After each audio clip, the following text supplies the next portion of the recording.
Merhabalar aslanlar, yükselen burcu aslan olan dostlar. Temmuz ayı burç yorumlarınıza hoş geldiniz.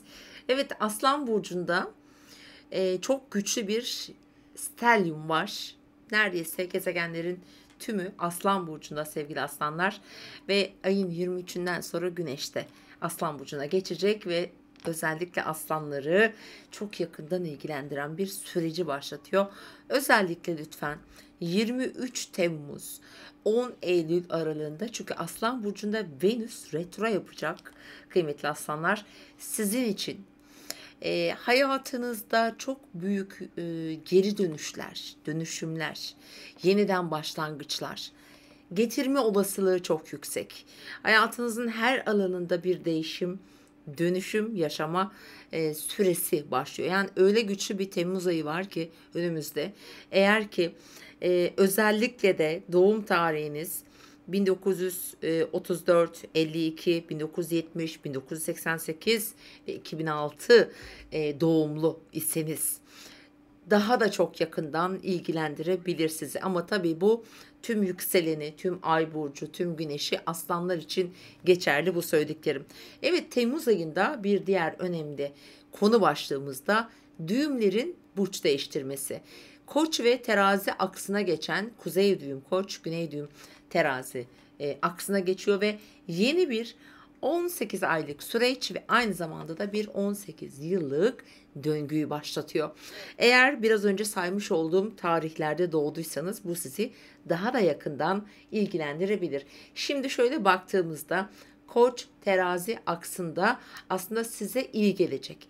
Sizi rahatlatacak bir süreç olacak. Çünkü geçtiğimiz 18 aydan beri Aslan ve Boğa ve Akrep aksında seyreden düğümler ve orada yaşanan tutulmalar, ay ve güneş tutulmaları sizi yani mesleki anlamda, kariyer anlamında, aile ile ilgili konularda çok güçlü şekilde etkilemiş olabilir. Hatta bazen sarsıcı gelişmelerde getirmiş olabilir. Şimdi bu bağlamda aslında kuzey düğümün koça geçmesi ateş elementinde, özellikle tabii güneşi, yükseleni, ayı veya özel bir noktası aslanda olan tüm aslanlar için çok şanslı diyebileceğim. Evet, şanslı, çünkü kuzey düğüm 9. evinizde.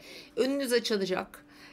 Daha vizyoner olacaksınız. Seyahatlerle ilgili sıkıntılar yaşadıysanız, hukuki süreçlerle ilgili bir takım sorunlarınız varsa, efendim yüksek öğrenimle ilgili, statüyle ilgili veya böyle uluslararası konularla ilgili konuları işte burada sizin için yeni bir kapı aralayarak tekrar başlatıyor. Şimdi gelelim sırasıyla Temmuz ayının, özellikle 3 Temmuz'da Oğlak Burcu'ndaki Dolunay'ın size neler getireceğinden bahsedelim ki 3 Temmuz'da bu Dolunay yaşanacak. 6. ev sağlık, sağlıkta şifa, sağlıkla ilgili konularda veya fiziksel görüntünüzle ilgili konularda bir iyileşme, bir ileriye doğru bir adım getirebilir. Mesleki anlamda baktığımızda gerçekten işleri biraz daha böyle yoluna koyabileceğiniz, daha sağlam, daha kalıcı adımlar atabileceğiniz, hatta ortaklı işlerde bir takım sorunlar veya yeni adımlar veya buna bağlı konular varsa buralarda daha kalıcı adımlar atacağınız bir dolunayla aya başlıyorsunuz. Devam ettiğimizde hemen 10 Temmuz'da Mars, bizim enerji motivasyon gezegenimiz, artık sizin para evinize, yani Başak Burcu'na geçecek. Bu da demek oluyor ki mücadelesini verdiğiniz ya da fikirsel olarak, proje olarak belki altyapısını oluşturduğunuz parasal mevzuları harekete geçirecek bir süreçtir. Yani Mars'ın para evinizdeki bu seyahati boyunca, çünkü Jüpiter'den destek alacak aynı zamanda. Kariyerde yaptığınız yatırımlar, yaptığınız girişimler, beklediğiniz değişimler, gelişmeler. Bu anlamda Mars zorlar, aynen öyle. Mars neredeyse bizim mücadelemiz orada olur. Bu da demek oluyor ki ayın 10'undan sonra sizin para hanenizde çok ciddi bir mücadele vereceğiniz anlamına geliyor. Fakat mücadelesini verdiğiniz konularda geri dönüşler de getirebilir. Dediğim gibi hem Jüpiter'in hem iş hayatının hem sağlık, yani kariyerinde güzel getirileri olacağını söyleyebilirim. Hemen 11'inde bu sefer düşünce gezegenimiz Merkür Aslan Burcu'na geçiyor ve şimdi Mars, Venüs, Merkür Hepsi burcunuzda. Hayatınızda hiç olmadığı kadar parladığınız bir süreçte olabilirsiniz. Doğum haritanız, doğum yılınız, tabii ki önemli yerleşimleriniz burada önemli tabii ki, ama 17'sine kadar, yani 17 Temmuz'a kadar olan süreçte gerçekten çok güçlü bir mücadele vereceksiniz. Ve ayın 17'sine geldiğimizde bir yeni ay doğacak Yengeç burcunda.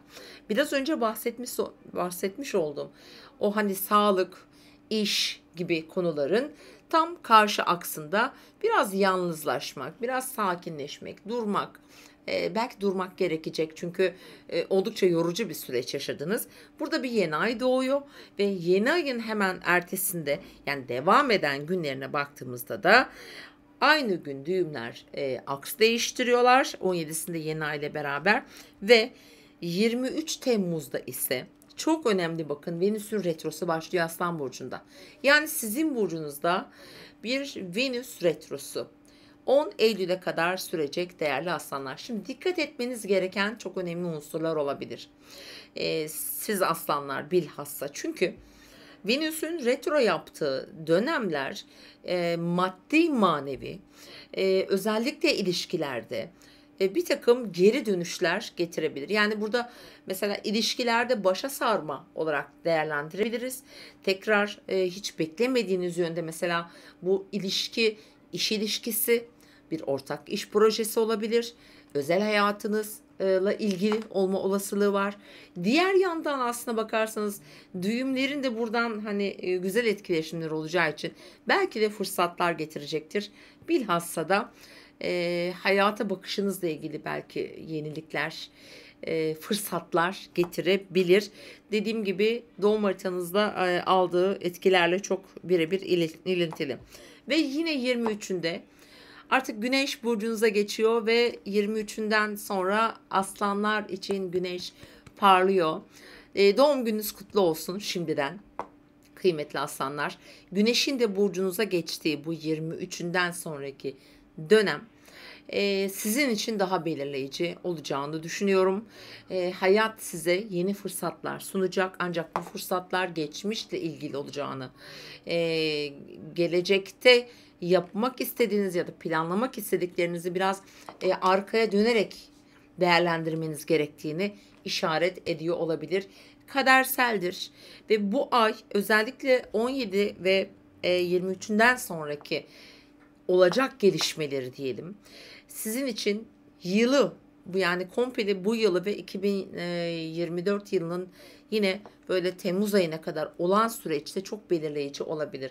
Ki burada bir dipnot daha bırakmak istiyorum. Mesela biraz önce verdiğim bu mesela tutulmaların geçtiği tarih yıllarıydı. Diyelim ki 1970 doğumlu veya 70'li yıllarda doğmuş bir aslansanız çok önemli olabilir gerçekten. Özellikle gelecek Ekim, gelecek Nisan sizin için. Yine 85, 88, 89 yıllar arasında doğmuş bir aslansanız yine sizin için çok önemli bir döngü başladı. Yine bu ay burada bir jenerik dönebilir hayatınızda. Takip ediniz lütfen. Çok önemli bir 18 yıllık yeni bir evre başlıyor sevgili aslanlar. Herkeste olduğu gibi, yani tüm burçlarda olduğu gibi sizin için de çok önemli olacak, ama sizin bütün olayınız bu ay dönüyor. Özellikle 12 Eylül'e kadar dikkat. Özel bir para alışverişi, estetikle, güzellikle ilgili bir marjinal bir yenilik tavsiye etmiyoruz efendim. Parasal mevzularda önemli alım, satım gibi konular, çünkü Mars da para evinizde, çok tavsiye etmiyoruz. Yine doğum haritanızla ilgili tabii ki belki de uygunluk varsa olabilir. Evlilik tarihi, nişan veya önemli bir anlaşma, bir sözleşme, yine lütfen 23'üne kadar, yani 23 Temmuz'a kadar bunları halletmeye çalışın. Olmadı 10 Eylül sonrasına, çok önemliyse eğer bırakın, eğer mümkünse diyeceğim kıymetli dostlarım. Evet, gerçekten önemli. Çok sıralamasını bile neredeyse şaşıracağım bir takvim var önümde. Hepimiz için yoğun olacak. Umarım her şey istediğimiz gibi gider. Ve izlediğiniz için şu ana kadar teşekkür ediyorum. Lütfen abone değilseniz kanalımıza abone olmayı unutmayın diyoruz efendim. Ve her gün günlük yorumlarımızda sizleri de aramızda görmek isteriz. Hoşça kalın.